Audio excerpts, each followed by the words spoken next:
देवयानीज talk show. नमस्कार, मी देवयानी वरसकर. खरं तर आजचा दिवस जो आहे तो सिंधुदुर्ग जिल्ह्यासाठी सुवर्णाक्षरांनी लिहिण्यासारखा दिवस आहे.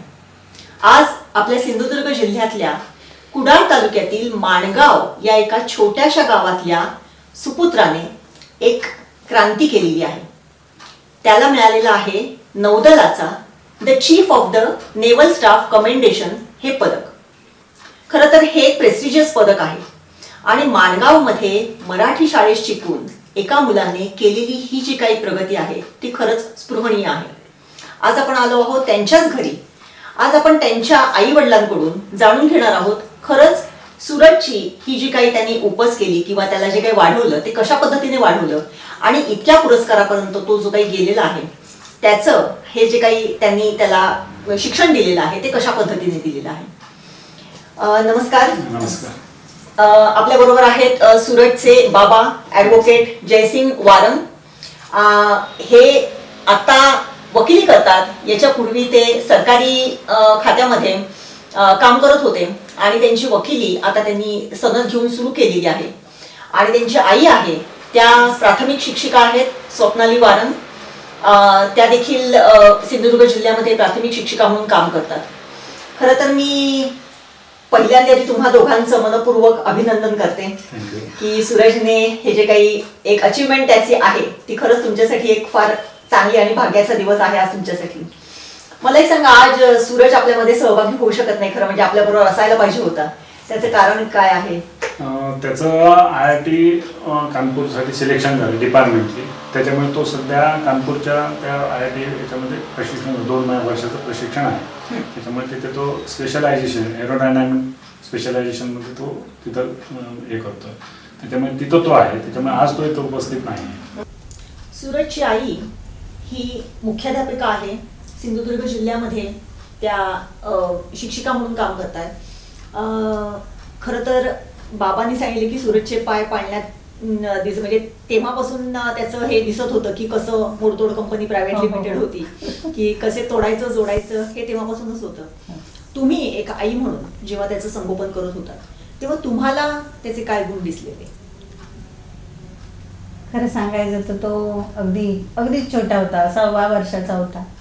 तेव्हापासून ना त्याचं म्हणजे माझं असं होतं की मी जरी शिक्षिका असली तरी मी माझ्या मुलांचं मी घरी कधीही काही घ्यायचं नाही. शिक्षिका असलं तर आपलं सतत म्हणजे शाळेत पण तेच घरी पण तेच, तर तसं नव्हतं. तर तो अगदी छोटी एक त्याला अंकलिपी आणून दिलेली होती इंग्लिश वर्डची. ती चित्र बघून तो माझ्या घरी एक मुलगी होती कामासाठी, ती त्याला काहीतरी शिकवायची. त्याच्यावरून तो सगळं अगदी 6 वर्षाचं असतं नाही का म्हणजे हुशार होता. 4वी ते 7वी दोन्ही वेळेला तो स्कॉलरशिप त्याने मिळवलेली होती. आणि खरं सांगायचं तर तो अतिशय म्हणजे द्वाडपणा हा त्याच्या कधीच नव्हता सांगत, कधीही नव्हता. अतिशय म्हणजे सालच मुलगा, अतिशय चांगलं. आणि त्यामुळे कसं आमच्या घरी पण वातावरण अभ्यास असं नव्हतं. सर्व माहिती त्या मुलांना मिळाली पाहिजे या दृष्टीनेच आमच्या घरी वातावरण असतं. नाही तर नुसतं पुस्तक असं कधीही नव्हतं. त्यामुळे त्या मुलांना पप्पा काय सांगायचे ते म्हणजे जनरल सगळ्या बाबतीत त्यांना ज्ञान मिळत होतं. प्रत्येक गोष्टीवर बातम्या हे आमच्याकडे मेन असायचं. त्याच्यातून जे त्यांना सगळं जे प्रत्येक विषयावर चर्चा असायच्या. आमच्याकडे चर्चा फार मोठ्या असतात तर त्याच्यातून त्यांना नॉलेज मिळायचं. आणि ह्याचं त्याला खूप ते SSBच्या वेळेला खूप फायदा पण झाला. अशा प्रकारे तो हुशारच होता. त्यामुळे हे झालं. आणि मेन म्हणजे त्याचा फोकस होता. म्हणजे आता मुलं हुशार असतात परंतु त्यांचा कधी फोकस तेवढा नसतो. तर त्याचा मूळ पहिल्यापासून फोकसच होता की आपल्याला पायलट बनायचं आहे. 2रीमध्ये असताना तो माझ्याच शाळेमध्ये शिकत होता पण मी त्याची शिक्षिका नव्हते. त्याच्या पिंगुकर मॅडम होत्या आणि त्यांनी एकदा त्याला विचारलेलं होतं प्रार्थनेच्या वेळेला. आम्ही मुलांना विचारायचो की बर्थडे दिवशी की तुला काय व्हायचं आहे, तर त्याने सगळं सांगून टाकलेलं. 2रीत होता अगदी की मला पायलट बनायचं म्हणून. आणि आम्ही तेव्हा मी तिथे शिक्षिका असूनही मी सरप्राईज झाली होती की हा शब्द यायला कुठून कारण त्यावेळेला तर पायलट वगैरे शब्दही माहीत नव्हते. आणि 7 वर्षाच्या मुलाला वगैरे असं. तर त्यामुळे आम्ही सगळे मग थोडेसे की बाबा त्या दृष्टीने याच्यासाठी प्रयत्न केले पाहिजे असं. बरोबर. बाबांना मी विचारेन की पायलट व्हायचंय म्हणून जेव्हा 7 वर्षाचा मुलगा सांगतो तेव्हा बाबांची जबाबदारी खूपच वाढते. कारण काय की एक ठरवलेलं आहे. कारण जनरली मुलं ही 8वी 9वीत जेव्हा जातात त्यावेळेस विचार करायला सुरुवात होते की 10वी नंतर आपण कुठली म्हणजे कुठल्या दिशेला जायचंय, सायन्सला जायचंय, आर्ट्सला जायचंय की कॉमर्सला जायचंय. 12वी नंतर तर आणखीन टफ होते, किती मार्क पडतात त्याच्यावरती पुढे काय करायचं हे ठरवलं जाते. म्हणजे मग तिथे कुठेतरी त्या मुलाची आवड जी असते ती सुद्धा कधीतरी कुठेतरी तिला खीळ सुद्धा बसते. कारण टक्केवारी तेवढी मिळत नाही आत्ताच्या याच्यामध्ये. मग जेव्हा पायलट बनण्याचं स्वप्न जेव्हा 7व्या वर्षी तुमच्या मुलाने बोलून दाखवलेलं होतं तेव्हा बाबा म्हणून तुम्ही त्याला कसं प्रोत्साहन दिलं? नाही, आम्हाला सुद्धा त्याने जे पायलट म्हणून आपली इच्छा प्रकट केली. मग त्या 10वीपर्यंत त्यांनी दोन्ही सब्जेक्ट म्हणजे इंग्लिश, गणित आणि सायन्समध्ये त्याला चांगल्या प्रकारे मार्क मिळाले 10वीला. मग 12वीमध्ये त्याला दोन्ही सब्जेक्ट घ्यायला सांगितले, बायोलॉजी प्लस मॅथमॅटिक्स. म्हणजे इंजिनिअरिंग जायचं असलं तर इंजिनिअरिंग करायचं आणि मेडिकलला जायचं. त्याची इच्छा म्हणून पायलट वगैरे याच्यासाठी आणि आमची इच्छा म्हणून मेडिकलला आम्ही इच्छा होती.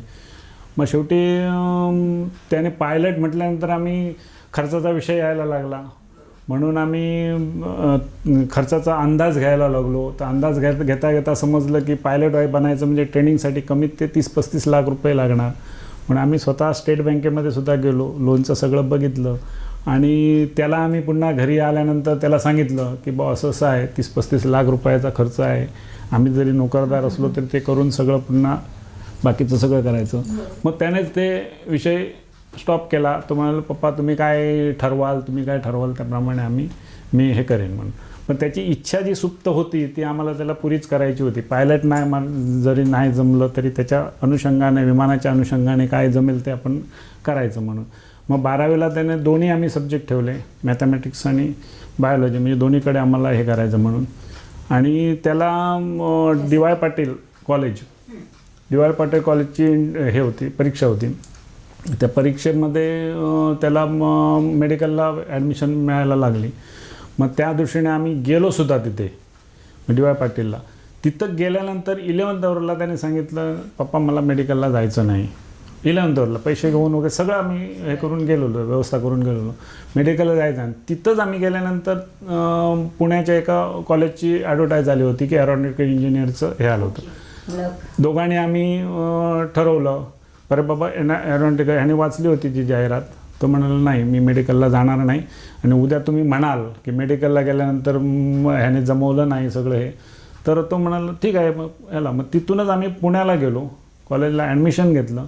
आणि त्याने जे मनात ठरवलं होतं की आपण एरोनॉटिकल इंजिनियर करायचं आणि एरोनॉटिकल इंजिनियर करून पुढे पायलट म्हणा किंवा विमानाचा इंजिनियर म्हणून आपण ते हे करायचं, असं ते दोन्ही गोष्टीने आम्ही तिथनंच पुण्याला आम्ही गेलो, पुण्याला ॲडमिशन घेतलं आणि तो एरोनॉटिकल इंजिनियर झाला तिथं. ॲडमिशन मिळालं म्हणजे बाय लक, म्हणजे जिकडे असं म्हटलं तर काय आणि त्याप्रमाणे त्याच्या मनाजोगतं त्याला मिळालं आणि त्याने पुढे शिक्षण सुरू केलं. तुम्हाला आई म्हणून जेव्हा आता म्हणजे त्याला एरोनॉटिकल इंजिनिअरिंगसाठी प्रवेश तर मिळाला, परंतु सगळ्यात महत्त्वाचं आपल्या सिंधुदुर्ग जिल्ह्याच्या दृष्टीने तेव्हापासून मॅटर करते ते हे की आपण इथे म्हणजे आता मुळात आधी सूरजचं शिक्षण सुद्धा मराठीतून झालं, ते सुद्धा वासुदेव सरस्वती म्हणजे आपल्या माणगावमध्ये. मग पुढे जेव्हा तो पुण्यासारख्या मोठ्या शहरात गेला, कॉस्मोपॉलिटन सिटीमध्ये गेला आणि अशा एका विषयाच्या अभ्यास करायला लागला, तेव्हा त्याला कुठे अडचणी म्हणजे टीचर म्हणून तो काय सांगायचा का तुम्हाला? तेव्हा काय झालेलं की आम्ही त्याला 10वीपर्यंत इथे ठेवलं माणगावमध्ये. आणि आमच्या लक्षात यायला लागलं की आपल्या ग्रामीण भागामध्ये आणि इथे तर आमच्या कुठल्याही प्रकारची फॅसिलिटी नाही की मुलांना कुठे क्लासला वगैरे पाठवा, असं काहीच नाही. त्यामुळे आम्ही त्याला 11वी-12वीला मुंबईला ठेवलं, गौरी मित्तल कॉलेजला सायन्सला. आणि तिथे त्याचं छान इंग्लिश वगैरे, कारण मुलं सगळी इंग्लिशमधून वगैरे छान बोलायची. त्याचं इंग्लिश वगैरे मुळात त्याचा विषय चांगला होता, फक्त बोलणे हाच प्रॉब्लेम होता. तर तिथे त्याचा तो छान सॉल्व्ह झाला. आणि याचं आम्हाला हे म्हणजे खरं म्हणायचं तर प्रात्यक्षिकच म्हटलं पाहिजे. ते आम्हाला तिथे कॉलेजमध्ये त्याच्या आढळलं की जेव्हा त्याने पहिलं ॲडमिशन घेतलं तर तेव्हा काय झालं की जनरली मुलं त्याच्या कॉलेजला होती ती वेगवेगळ्या राज्यांमधून आलेली मुलं होती. कारण संपूर्ण आपल्या- भारतातनं आलेली. भारतामधून आलेली मुलं होती आणि आपल्याकडे अजूनही तेवढं एरोनॉटिकलला जाणाऱ्या मुलांचा हे फारच कमी आहे, ओढा म्हणजे फारच कमी आहे. तर त्यावेळेला काय झालं की तेव्हा त्यांचं एक पहिलंच हे ठेवलेलं होतं सेशन की त्यांना एक हे दिला होता, विषय दिला होता आणि तो त्यांनी इंग्लिशमधून मांडायचा होता पहिलेच याला. आणि तेव्हा याने जे बोलला तिथे ना ते बघून त्यांनी त्याच्या जे तिथे शिक्षक आणि जे त्यांचे होते त्यांनी सांगितलं, तू कुठेही वाटत नाहीस की तू मराठी मीडियमचा मुलगा आहेस म्हणून असं. आणि तेव्हा आम्हाला वाटलं की बाबा आपला मुलगा योग्य ट्रॅकवर आहे, म्हणजे तो कुठेही कमी पडत नाही आहे.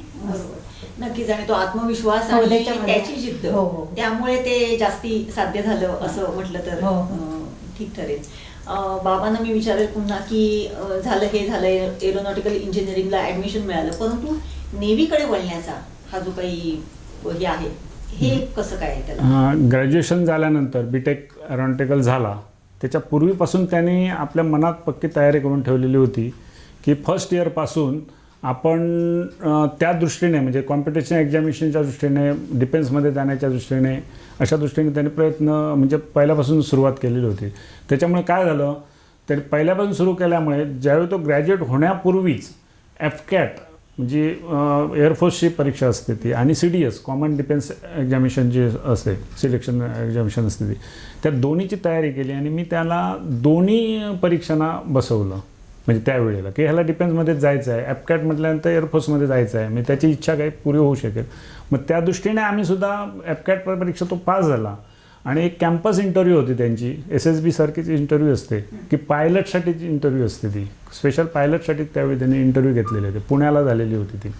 आणि त्या इंटरव्ह्यूला सुद्धा आम्ही गेलेलो होतो, पण तिथं आमचं काही सिलेक्शन झालेलं नाही, मला तर ते सिलेक्शन झालं नाही. नंतर त्याने एफकॅट परीक्षा पास झाला, एफकॅट परीक्षा पास झाला आणि म्हैसूरला त्याची इंटरव्ह्यू झाली. आता त्याच्या मनासारखं होत होतं ते, म्हणजे कसं तो पायलट बनायचा आहे तर त्याच्या मनासारखं एक होतं आहे बाबा, म्हणून आम्ही ठीक आहे तर म्हैसूरला आम्ही इंटरव्ह्यूला गेलो. इंटरव्ह्यूला गेल्यानंतर SSBची परीक्षेची एक सिस्टीम असते की पहिलं जे बोलवतात त्यांच्यापैकी 50 लोकांनाच फक्त एंट्रन्स आतमध्ये मिळतो, बाकीच्यांना 250 लोक असतात एका कॅम्प ह्याला, तर बाकीच्यांना ते घरी पाठवतात आणि ते 50 जणांमध्ये ह्याचं सिलेक्शन झालं आणि 5 दिवस ती इंटरव्ह्यू असते. इंटरव्ह्यू संपूर्ण झाल्यानंतर आतमध्ये सगळ्या प्रकारचं हे झाल्यानंतर तिथं ह्याचं सिलेक्शन पायलटला होण्यासारखं होतं, संपूर्ण अगदी सिस्टीमच्या ह्याच्यामध्ये झालं. परंतु त्याचं मूळ ॲप्लिकेशन ज्यावेळी काढलं त्याने, मूळ ॲप्लिकेशन जे केलं जातं ना पायलट आणि इंजिनिअरिंग वगैरे असं ते ॲप्लिकेशनमध्ये आपल्याला भरायचे असतात ऑप्शन्स, ते ज्यावेळी काढलं त्यावेळी त्याचा ऑप्शन जो पायलटचा ऑप्शन होता तो तिथं आला नाही. म्हणजे काय नेटच्या प्रॉब्लेममुळे असेल किंवा अन्य कशामुळे तो आला नाही आणि इंजिनिअरिंगचा. मग तिथल्या परीक्षकाने त्याला विचारलं, तू जर सगळं बाकीचं बरोबर आहे मग तू पायलटसाठी काय हे केलं नाही असं सुद्धा त्याला विचारलं. आणि तिथली इंटरव्ह्यू संपली, तिथलं सिलेक्शनची प्रोसेस झाली आणि त्याच दरम्यान 8 दिवसानंतर बेंगलोरला नेव्हीची इंटरव्ह्यू होती. नेव्हीच्या इंटरव्ह्यूला आम्ही तिथूनच बेंगलोरला आलो, तिथून SSBला घरी पण आलो नाही, तिथूनच बेंगलोरला इंटरव्ह्यूला आलो. बेंगलोरला आलो, मी थांबलो हॉटेलवर आणि आम्हाला मी जातो इंटरव्ह्यूला, कारण पालकांना आतमध्ये काय घेत नाही. तिथं गेला पहिल्या 50मध्ये पुन्हा हा सिलेक्ट झाला, तिथं सिलेक्ट झाला. पुन्हा 5 दिवस मी थांबलो तिथे, कशाला म्हणजे 5 दिवसाची इंटरव्ह्यू संपेपर्यंत थांबलो. 5 दिवसाच्या इंटरव्ह्यूच्या लास्ट ह्याचं सिलेक्शन झालं आणि मला फोन केला की मी पप्पा सिलेक्ट झालो आहे आणि तुम्ही घरी चला. मग मी दुसऱ्या दिवशी घरी आलो. 5 दिवसांनी सिलेक्शन झालं, त्याच्यानंतर ते मेडिकल झालं. पण ह्याला निश्चित आता नेव्हीमध्ये आहे ना, पण आमच्या डोक्यात एक कल्पना होती आता नेव्हीमध्ये आहे ना, जाऊ दे, नेव्हीचं एक ॲव्हिएशन आहे, मग त्याचा फायदा आपल्याला घेता येईल उद्या त्या ॲव्हिएशन, कारण हा एरोनॉटिकल इंजिनियर असल्यामुळे त्याचा फायदा आपल्याला येईल. म्हणून आम्ही काय केलं की ठीक आहे तू मेडिकल कर, पुढे सिलेक्शनच्या प्रोसेसमध्ये बघूया म्हणून म्हटलं.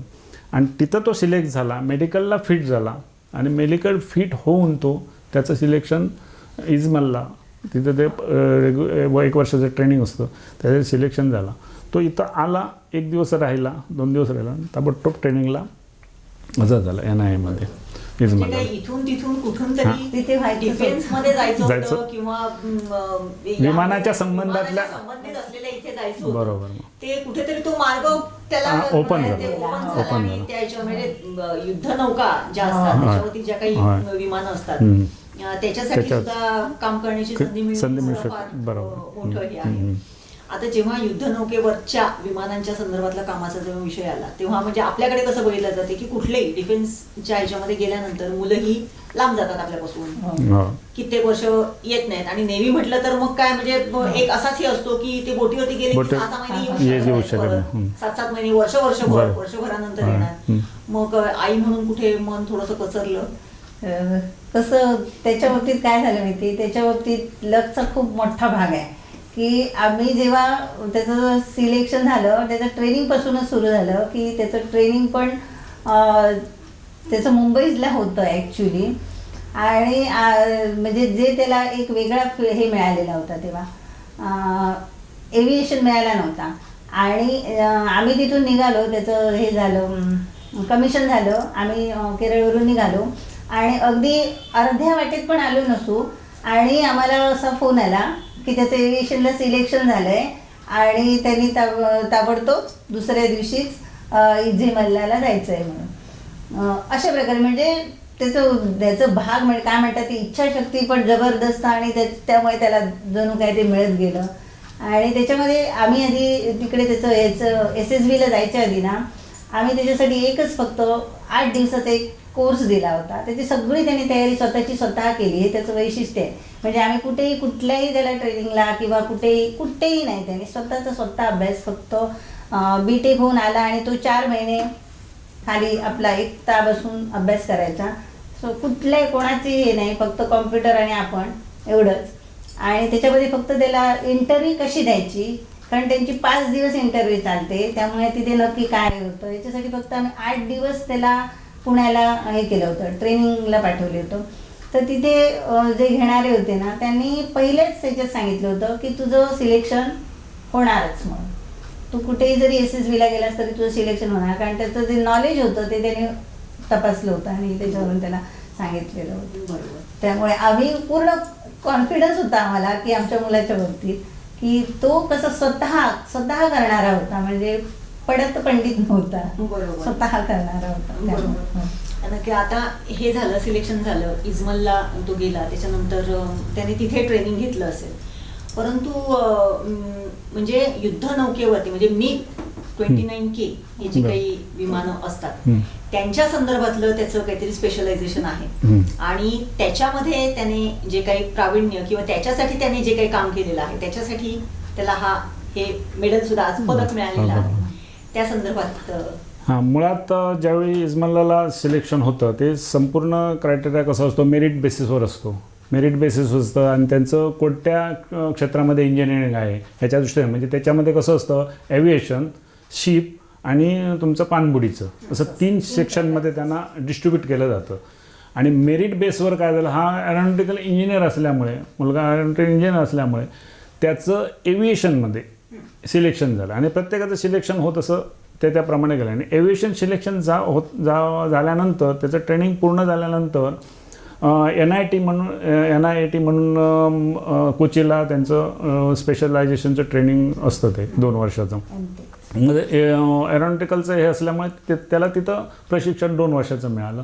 आणि तिथं त्यांनी काय ठरवलं, तिथंसुद्धा अशी प्रॉब्लेम होतो, तिथं कुठचं स्वीकारायचं, म्हणजे हेलिकॉप्टर स्वीकारायचं की MiG स्वीकारायचं. पण जनरली ऑफिसर्समध्ये अशी प्रॉब्लेम होता की चर्चा असायची की MiGवर जाणारा जो माणूस आहे ना त्याने खूप श्रम करावे लागणार, खूप त्याला नॉलेज असावं लागणार. त्याच्यामुळे तो माणूस तिथला जो तो कॅन्डिडेट असेल तो काय करायचा, MiG नको मला हेलिकॉप्टर पाहिजे किंवा दुसरं कुठचं विमान असेल ते पाहिजे, अशा दृष्टीने ते प्रयत्न करायचे कोण ते कॅन्डिडेट. मग ह्याने पूर्वीपासूनच ठरवलं होतं की आपल्याला विमानावरच काम करायचं आहे, मग MiG असू दे दुसरं कुठचं लढाऊ विमान असू दे. मग त्याने ठरवलं की मी MiG विमानावरच काम करणार. आणि म्हणून तिथं सिलेक्शन करताना त्याने MiGचं सिलेक्शन केलं. आणि MiGचं सिलेक्शन केल्यानंतर तिथं त्यांची ट्रेनिंग पूर्ण झाल्यानंतर त्याचं जे पोस्टिंग झालं पहिलं गोव्याला, मग ते त्यांचं बेस गोव्यालाच आहे. आणि त्याच्यामुळे तिथं 45 जवळजवळ 3 स्क्वॉड्रन आहेत. तर तो म्हणाला मी त्या ह्याच्यामध्ये मी काम करणार. आणि त्या दरम्यान मला वाटतं सर्वसाधारण त्यांच्या बॅचमध्ये एरॉनॉटिकल झालेला हा एकमेव विद्यार्थी होता. म्हणजे त्या सिलेक्शनमधला एकमेव, बाकीचे इलेक्ट्रॉनिक किंवा मेकॅनिकल इंजिनियर अशी लोक होती, पण एरॉनॉटिकल झालेला एकमेव विद्यार्थी होता. त्याच्यामुळे त्याचं सिलेक्शन व्हायला थोडीशी आणखी मदत झाली त्याची. आणि मुळात नॉलेज त्याचं इतकं परफेक्ट होतं की नाही, नेव्हीमध्ये म्हणजे हा एरॉनॉटिकलचा विषय त्याचा संपूर्ण, पण नेव्हीचं सगळं तो तिथं सांगत होता. इंटरव्ह्यूला त्याला नेव्हीचे विषय विचारलेले होते, तरी त्याचं नॉलेज, जनरल नॉलेजमध्ये त्यांनी चांगल्यापैकी हे तयार केलेली होती. अशा प्रकारे तो डिबेटिंग चालायचं घरी आम्ही आमची चर्चा, आमच्या फॅमिलीमध्ये पूर्णतः आमचं संध्याकाळचं चर्चासत्रच भरतं. जेवताना म्हणा किंवा इतर गोष्टीने म्हणा, फ्रीली आम्ही सगळं वावरतो. त्याच्यामुळे कुठच्या विषयावर असलं तरी आम्ही त्याच्यावर चर्चा करत असतो. म्हणजे कसलाही विषय असतो. तसं तो विमानाच्या बरोबरच नेव्हीचं सुद्धा त्याला माहीत असायचं, पाणबुडीचं सुद्धा माहीत असायचं. डिफेन्समधलं जवळजवळ ना मॅक्झिमम 70-80% विषय त्याला अगदी सुरुवातीपासूनच त्याला माहीत होते. म्हणजे अभ्यास करायचा, वाचायचा, मोबाईलला बघायचा, पण चांगल्या प्रकारे त्याची तयारी, बेस तयार झालेला होता. आणि गोव्यामध्ये म्हणजे त्याची नेमणूक झाली त्या बेस कॅम्पवरती, तेव्हा त्यांचा जो स्क्वॉड्रन होता म्हणजे इंजिनियर केडरमध्ये त्याचं त्यांनी एक वैशिष्ट्यपूर्ण कामगिरी केली. म्हणजे जे काही मिग विमानं जी काही रशियाला त्यांच्या मेंटेनन्ससाठी जायची, त्याच्यासाठीच एक स्पेशलायझेशन यांच्या स्क्वॉड्रनने केलं. त्यामुळेच म्हणजे सुरतची सुद्धा वाहवा झाली आणि त्यांच्या स्क्वॉड्रनची सुद्धा वाहवा झाली. ते नक्की काय केलं त्यांनी? त्याला मुळात विमानाची भयंकर आवड होती. आणि तिथं तो ज्यावेळी जॉईन झाला त्यावेळी त्याच्या काही लक्षात आलं की बरीचशी मिग विमानांची इंजिन्स अशी पडून होती. म्हणजे कशी मेंटेनन्ससाठी पडून होती. ती रशियाला पाठवायची, कारण रशियन कंपनी ती, त्या रशियन कंपनीकडे मेंटेनन्सला इथून पाठवायची आणि तिथून ती दुरुस्त होऊन इथं यायची. मग ह्याने बरीचशी विमानं अशी इंजिन्स पडलेली होती. मग इतर गोष्टी हे जाते. ते बघितल्यानंतर त्याला मनात वाटायला लागलं, अरे एवढं सगळं पडलेलं आहे, तर मग त्याच्या दृष्टीने आपण त्याच्यावर काम करायचं. काय व्हायचं की देशात आपल्या खूप पैसा त्याच्यामध्ये, भरपूर पैसे व्हायचे. म्हणजे एक विमानाचं हे पाठवलं की पार्ट त्याचं करोडो रुपये, लाखो रुपये खर्च यायचा. म्हणजे एकदम सुरुवातीला त्यांनी एक इंजिनचं काम केलं की नाही, त्या ह्याला जवळजवळ 15 लाख रुपयाचा जवळजवळ खर्च येणार होता. तर त्यांनी स्वतः मेहनत करून इंजिनियर्स लोकांना, बाकीच्या सपोर्टिंग स्टाफला घेऊन, त्यांचा एक हे आहे, शॉप आहे, वर्कशॉप असतं ना त्यांचं, त्या वर्कशॉपच्या सगळ्या स्टाफना हे घेऊन त्याने ते इंजिनचं काम केलं. आणि त्याच्यानंतर त्याला थोडंसं तिथनं त्याला बेस्ट अवॉर्डसुद्धा मिळालं आहे. म्हणून ते बेस्ट अवॉर्ड त्याला मिळालं. म्हणजे त्या वर्कशॉपला अवॉर्ड मिळालं त्या वर्षीचं. म्हणजे त्याने बरीच कामं केली ना, त्यावेळेला त्याला बेस्ट अवॉर्डसुद्धा मिळालं आहे. ते वर्कशॉप बेस्ट वर्कशॉप अवॉर्ड म्हणून त्याला मिळालं त्या वर्षीचं. आणि त्याने बरंच मिक्ससाठी स्वतः मेहनत करून, म्हणजे कसं जास्तीत जास्त वेळ त्या वर्कशॉपमध्ये थांबून सगळ्या लोकांना बरोबर घेऊन, आपल्याला जे काय येत नसेल ते वाचन करून, काय शिकून ते त्याच्यात हे केलं. आणि बऱ्याचशा गोष्टी त्यांनी असे पैसे खर्च जे बाहेर जात होते ते सगळे खर्च वाचवण्याचा प्रयत्न केला. आणि आता त्याला असं आहे की ते मिगच्या जे पासिंग करतात, मिगचं जे स्ट्रक्चरल पासिंग असतं ते मिग कंपनी ॲक्च्युली रशियाची आहे.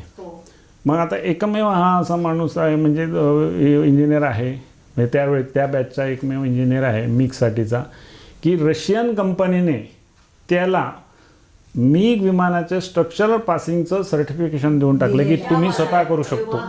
म्हणजे त्याच्यामुळे तो आत्ता त्या मिग विमानाच्या स्ट्रक्चरल संबंधातलं जे काय सर्टिफिकेशन ते रशियन कंपनीकडनं त्याला सर्टिफिकेशनचं, म्हणजे इंजिनियरला जे सर्टिफिकेशनचं पॉवर येतात ना ते त्याला दिलेले आहेत आता. खरं बघा. आणि तसं बघायला गेलं तर जसं तुम्ही म्हणालात की आईने सांगितलेलं की लहानपणी जत्रेतली विमान आणायचा, ते जे काही नॉलेज होतं ते कुठे अजूनही ते विमान आहे, असं डिस्मेंटल केलेलं विमान आहे.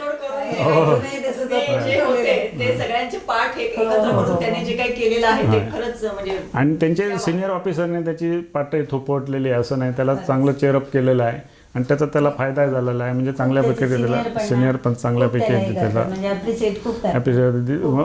हे करतात त्याला. म्हणजे आता हे आज त्याला ते अवॉर्ड मिळालं म्हणतात, त्याने दिल्लीपासून त्याला फोन आहे. म्हणजे त्यांचे जे सिनियर लोक होते ती लोक, हे लोणावळ्याचे त्यांचे पूर्वी ट्रेनिंगला होते त्या सिनियर माणसं याने सुद्धा, ऑफिसरने सुद्धा आता फोन केलेला त्यांना की कॉंग्रॅच्युलेशन म्हणून. म्हणजे असं आहे. आता आजच्या नेव्ही डेच्या दिनानिमित्त किंवा नौदलाने सूरजला हा जो काही मेडल डिक्लेअर केलेला आहे, ते तर म्हणजे त्याच्या यशाची ती पोचपावती आहे असं आपण म्हणूया. बरोबर. पुढेही त्याला अनेक अचिव्हमेंट्स करायच्या आहेत. परंतु मी असं म्हणेन की एका गावातून प्राथमिक शिक्षण मराठीतून घेतलेला मुलगा, एका सर्वसामान्य कुटुंबातून आलेला मुलगा, तो एवढी भरारी घेतो हे म्हणजे खरंच आपल्या सिंधुदुर्ग जिल्ह्यातल्या अशा होतकरू तरुणांसाठी हे एक रोल मॉडेल आहे की ज्याच्याकडे बघून आपल्या इथल्या तरुणांनी त्याच्या पावलावर पाऊलं ठेवून कुठेतरी थोडंसं पुढे जाण्यासाठी निश्चितच प्रयत्न करायला पाहिजे. अशी जर मुलं तुमच्याकडे आली मार्गदर्शनासाठी तर सूरजचे आई बाबा म्हणून तुम्ही त्यांना अशी ह्याचं सिलेक्शन झाल्यानंतर मी ज्यावेळी माझे मित्रपरिवार होता त्या 2-3 पालकांच्या मुलांना असं वाटायचं की आपण सूरजसारखंच एखादं ह्याच्यामध्ये डिफेन्समध्ये जावं आणि त्याच्यासारखंच इंजिनिअरिंग बनावं, असं 2-3 पालकांनी माझे संपर्कसुद्धा केला. मी त्यांना चांगल्या प्रकारे मार्गदर्शनसुद्धा केलं, म्हणजे कसं ॲप्लाय करायचं, काय अभ्यास करायचा, अमुक कसं. आम्ही याच्यावर मुलावर जे हे केलं, प्रयत्न केले तसे त्यांनासुद्धा आम्ही प्रयत्न करण्याचा प्रयत्न केला. पण काही पालकांचं काय व्हायला लागलं, पालक एक ठरवायला लागले आणि मुलाच्या मनात एक असायचं, त्याच्यामुळे पालकांचा सपोर्ट त्याला नसायचा आणि मुलगा एक म्हणायचा. मग त्यामुळे काय व्हायचं, 1-2 पालकांनी असं केलं की मुलाला वाटतंय डिफेन्समध्ये जायचं किंवा एरोनॉटिक इंजिनियर बनायचं, तर पालकांचं म्हणणं नाही तू सिव्हिल इंजिनियरला जा, म्हणजे त्याच्यावर लादलं गेलं. आम्ही तसं याच्यावर कधीच लादलं गेलं नाही. मग त्याच्या मनावर मी सांगतो ना, मी DY पाटीलला मेडिकलला आम्हाला घालायचं तयारीनं गेलेलो माणसं. आम्ही त्याच्या मनासारखं होत असेल तर आपण तिकडं जाऊया, काय त्याच्या नशिबाचं असेल त्याप्रमाणे त्याला मिळेल आणि त्याचे प्रयत्नही आहेत ना शेवटी. मग असे पालक माझ्याकडे आले, मी 3-4 पालकांना असं मदत केली ना. आजही आम्ही सांगतो ना, आम्ही त्याच्यासाठी जी मेहनत ज्या स्टेप्स घेतल्या ना, तशी कोणी जरी पालक असला आणि आमच्याशी संपर्क साधला तरी आम्ही त्याला हेल्प करू की कुठं कसं जायचं, काय करायचं. अशा प्रकारे तो स्वतः कधी जर इथं उपलब्ध असला तर त्यावेळीसुद्धा तो मार्गदर्शन करू शकेल असं त्याचं तेवढं नॉलेज आहे. आणि आम्हीसुद्धा करू ना, मी स्वतःच्या इंटरव्ह्यूच्या जवळजवळ 30-35 व्हिडिओ डाउनलोड केल्या आणि रात्री संध्याकाळी आम्ही 9-10 वाजता जेवून बसायचो ना, रात्री 2-2 वाजेपर्यंत इंटरव्ह्यूच्या व्हिडिओसुद्धा आम्ही ते बघून कशा इंटरव्ह्यू द्यायच्या. कारण आम्हाला मुळात बॅकग्राऊंडच नाही ना, डिफेन्सचं बॅकग्राऊंडच नाही. सगळ्यांना विचारलं ज्यावेळी त्याला कोण जो तो म्हणाला आम्ही ऑफिसर लेवलला आम्ही कधी SSB दिलेलीच नाही, म्हणजे आमच्या ज्या ओळखीचे होते ते. पण आम्हाला बॅकग्राऊंड नसल्यामुळे आम्हाला ते सगळं करावं लागलं आणि ते आम्ही प्रयत्न केले, नाही असं नाही, त्याच्यासाठी आम्ही प्रयत्न करत राहिलो. त्याने ती मेहनत घेतली आणि असे कोणी जरी असले ना तर आम्ही त्याला मार्गदर्शन करू, 100% मार्गदर्शन करू. आणि आम्ही मग उलट म्हणतोय डिफेन्समध्ये जा तुम्ही, कारण डिसिप्लिन जो आहे की ना, आणि त्याला जे त्या ऑफिसर पदाला जी शान आहे ना, त्या पदाला शान आहे ना, ऑफिसर पदाला रिस्पेक्ट जो आहे ना, तो सिव्हिल लाईफमध्ये नाही आहे. हे आम्हाला आता जाणवायला लागलं आणि आम्हाला त्याचा अभिमान किती आहे. माझा मुलगा ऑफिसर आहे, त्याच्या आजोबांना सुद्धा वाटायचं, म्हणजे माझ्या वडिलांना म्हणा किंवा ह्याच्या वडिलांना सुद्धा वाटायचं की ऑफिसर म्हणून त्याची जी रिस्पेक्ट आता जो बघितला की ना, त्याने ड्रेस एकदा चढवल्यानंतर कसं त्याला काय असतो तसं सिव्हिल लाईफमध्ये नाही आहे. अजूनही ते म्हणतात ना. तिची मिसेससुद्धा लेफ्टनंट कमांडरच आहे, म्हणजे तीसुद्धा लेफ्टनंट कमांडरच आहे, दोघंही त्या क्षेत्रातच आहेत ते. तरी मग त्यांना रिस्पेक्ट आहे आणि ती रिस्पेक्टफुल जॉब आहे. प्रामाणिकपणे सगळं केलं तर चांगल्या प्रकारे हे होणार आहे, असं आहे ते. आता तुम्ही म्हणाले की तुमचा म्हणजे सूरज हा लहानपणापासून तसा शांतच होता, द्वार तेवढा नव्हता की उपद्व्याप करा हे करा, फक्त मोड म्हणजे विमानाच्या मोडतो मेकॅनिकली करायचं तेवढं हे. मग आता जेव्हा मोठा झाला, एवढं त्याने काही अचीव्ह केले, म्हणजे अगदी रशियन मी ह्याने सुद्धा एवढं त्याला सर्टिफिकेट दिलं की म्हणजे चांगल्या या कामगिरीच्या संदर्भातलं. मग असं असताना जेव्हा परत आता म्हणजे आता तो ट्रेनिंगसाठी कानपूरला आहे, 1-2 वर्षांनी परत येईल. शांत स्वभाव आहे ठीक आहे, परंतु अशा मुलाला जेव्हा तुम्ही लोकांसमोर एक आपला मुलगा म्हणून जेव्हा प्रेझेंट करता तेव्हा तुमच्या आत्ता भावना काय आहेत? खरं तर मला बोलताच येत नाही, कारण तो ना माझा मुलगा म्हणजे सगळ्यांसाठी श्रावण बाळ आहे. एका शब्दात सांगेन की तो अजूनही एवढा मोठा झाला, ऑफिसर झाला, तरी त्याला कधीही त्या पदाचा किंवा कशाचाही गर्व नाही. आणि त्याला मिळालेली त्याची बायको ही त्याच्याहूनही गुणी आहे. खरंच सांगायचं म्हणजे हे आमचं खरं भाग्य आहे. आणि तो अजून आमच्यासाठी सगळ्यांसाठी खरं श्रावण बाळ आमचं आहे. नक्कीच. सूरज वारम माणगाव ह्या गावातून मराठी शिक्षण घेऊन एका नौदलामध्ये एरोनॉटिकल इंजिनियर म्हणून लागून मिग सारख्या विमानांच्या साठीचं कामकाज करणाऱ्या स्क्वॉड्रनमध्ये काम करतो आणि त्याला the chief of naval staff commendation हे अवॉर्ड मिळते. खरं तर एका सर्वसामान्य कुटुंबातून आलेला हा मुलगा, वडील वकील आहेत, आई मुख्याध्यापिका आहे, परंतु मराठमोळं अत्यंत कोकणी पद्धतीचं किंवा मालवणी पद्धतीचं घरातून आलेला मुलगा, परंतु त्याचं जे अचिव्हमेंट आहे ते खरंच सिंधुदुर्ग जिल्ह्यालाच नाही तर संपूर्ण महाराष्ट्राच्या डोळ्यात भरणारं आहे. खरं तर सिंधुदुर्ग जिल्ह्यातल्या अनेक तरुणांनी सूरजच्या पावलावरती पाऊल टाकून या दृष्टीने पुढे आपलं जे काही भवितव्य आहे ते करण्याची गरज आहे आणि त्याच्यासाठी त्याच्या आई वडिलांनी त्या पद्धतीने त्यांना मदत करू असं सुद्धा अभिवचन आपल्या सगळ्या प्रेक्षकांना दिलेलं आहे. निश्चितच सूरजची ही जी काही कामगिरी आहे ती स्पृहणीय आहेच, परंतु त्याचबरोबर असे सूरज आणखीन आपल्या सिंधुदुर्ग जिल्ह्यातून निर्माण व्हावे ही जी काही इच्छा त्यांनी व्यक्त केलेली आहे ती सुद्धा खरंच मोठी आहे. नौदल नेव्ही दिनानिमित्त त्याला हे जे काही पदक डिक्लेअर केलं गेलेलं आहे त्याबद्दल त्याचं पुनश्च एकदा संपूर्ण सिंधुदुर्ग लाईव्ह आणि कोकण साच्या परिवारातर्फे मी मनपूर्वक अभिनंदन करते आणि उत्तरोत्तर त्याची अशीच प्रगती व्हावी अशी प्रार्थना करते. धन्यवाद. नमस्कार. नमस्कार.